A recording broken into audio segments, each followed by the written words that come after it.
Nah, tapi sebetulnya kalau kita melihat shaming atau mempermalukan ini bisa dimulai dari ibu itu mulai hamil.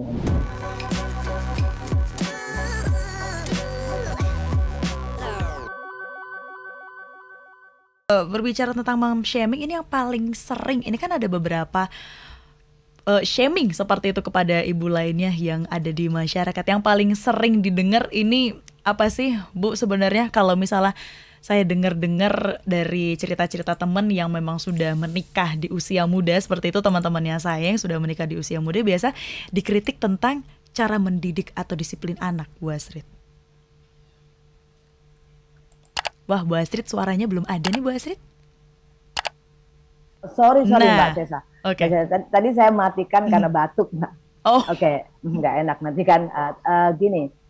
Itu yang paling sering, Pak ya. Cara Mhm. mendidik anak itu yang paling sering, terutama dari atau oleh ibu-ibu yang merasa dia lebih pintar Mhm. mendidik anaknya, gitu ya. Mhm. Nah, tapi sebetulnya kalau kita melihat shaming atau mempermalukan ini bisa dimulai dari ibu itu mulai hamil. Kemudian Oke. kan mau melahirkan. Mhm. Salah satu yang populer sekarang itu kan melahirkan dengan cara sesar. Sesar ya. Ya, nah salah satunya yang bisa dikomentari, Mbak sebentar, ini ada yang ngebel, nggak ada orang di rumah. Saya ambil Boleh. sebentar ya Mbak. Boleh. Maaf Boleh, Bu ya. Astrid.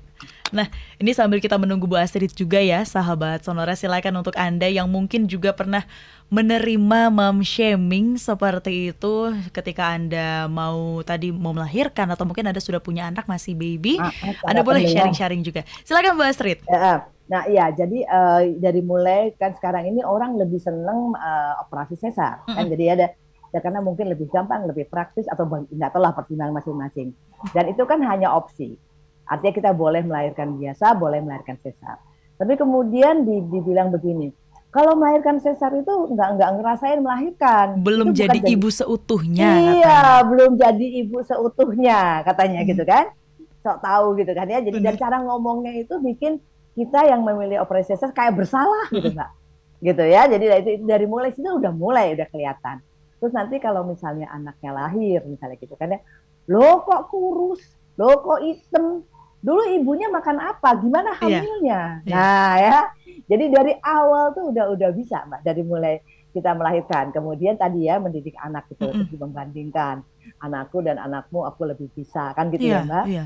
Nah, terus ibu bekerja juga akan dapat shaming Benar, benar. kaitan dengan dia pilih pekerjaan Iya. dan katakan bisa cuti cuma 3 bulan ya Mbak. Mm. Lalu dia balik kerja kan.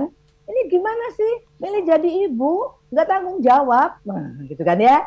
Ibu tuh mesti deket sama anaknya. Mhm. Kalau kerja begitu spare waktu, itu bukan anaknya, itu anak sapi katanya. Mhm. Sapi itu susu formula ya Mhm. Mbak. Atau itu anaknya mbok, mbok katanya, anaknya Iya. mbok. Kayak gitu Mbak ya. Itu jadi pilihan kerja. Nah, kemudian juga yang sering dikomentir me time. Mhm. Ya, ibu-ibu sekarang karena stresornya Ya. tinggi gitu kan ya, kemudian banyak sekali pilihan-pilihan yang harus dia jalankan kan, mungkin kadang-kadang pengen me time. Dan me time itu misalnya ya Mbak, bentuknya dia mungkin dikerimbat, Mhm. barangkali dia bersihin kuku gitu Iya. kan. Terus dikomentarin, udah masih apa, udah punya punya anak masih neko-neko, bukan Nggak duit ngurus anaknya. anak. Iya, benar. Duitnya Malah jadi nyinyir ya, dihabisin. Bu Astrid. Ya, jadi nyinyir, Mbak, jadi nyinyir gitu kan. Nah, itu Mbak masih dikomentari. Jadi Mhm. termasuk me time-nya ibu Iya. itu.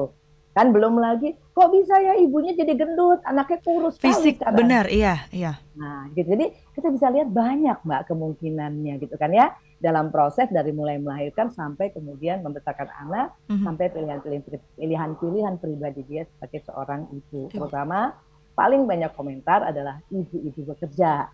Karena Mhm. di masa lalu jumlah ibu bekerja dibandingkan di masa sekarang kan Iya. banyak sekarang kan gitu Mbak. Mhm. Mhm.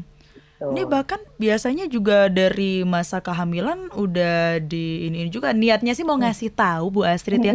Ya. Better makan ini untuk kesehatan, tapi malah ujung-ujungnya jadi komparasi. Saya dulu waktu hamil ya, Bu ya, ini gini-gini. Iya nggak sih, Eh, Bu Astrid? Benar.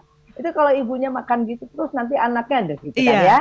Harus kalau hamil itu makan ya, dan cara ngomongnya tuh sok tahu gitu ya Mbak ya. Mhm. Mhm. Seolah-olah hidup itu cuma satu jalur kan, Benar, itu yang benar. barangkali harus kita batasi. Kenapa sesuatu bisa jadi shaming? Mhm. Karena pelaku yang mungkin niatnya baik, anggap aja kita mikir positif, Iya. itu cuma punya satu pemahaman Mhm. dan dia memaksakan pemahamannya itu kepada ibu yang sedang hamil atau baru melahirkan Mhm. itu. Tapi sebenarnya untuk bagaimana cara mendidik anak ini tidak bisa disamaratakan kan ya, Bu Astrid ya?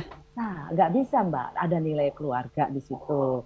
Lalu anak apa pertama, kedua, ketiga itu juga ibunya juga kan beda ya. Mm-mm. Ya, kemudian pendidikan ibunya, lalu Ya, gimana pengaruh ke lingkungan. Oh, banyaklah faktor yang akan mempengaruhi dan tidak pernah ada sesuatu yang seragam ya Mbak dalam kehidupan mm-mm. manusia itu. Manusia itu kan makhluk beragam. Tentu pilihannya ya beragam ya Mbak Mhm. Cecilia. Dan ada banyak penelitian yang menunjukkan perilaku seperti ini berdampak lebih baik daripada perilaku seperti ini, parenting misalnya ya. Mm. Tapi kan itu tidak berlaku umum karena banyak sekali faktor di samping itu yang perlu diperhitungkan kan gitu Mbak Pauli. Benar.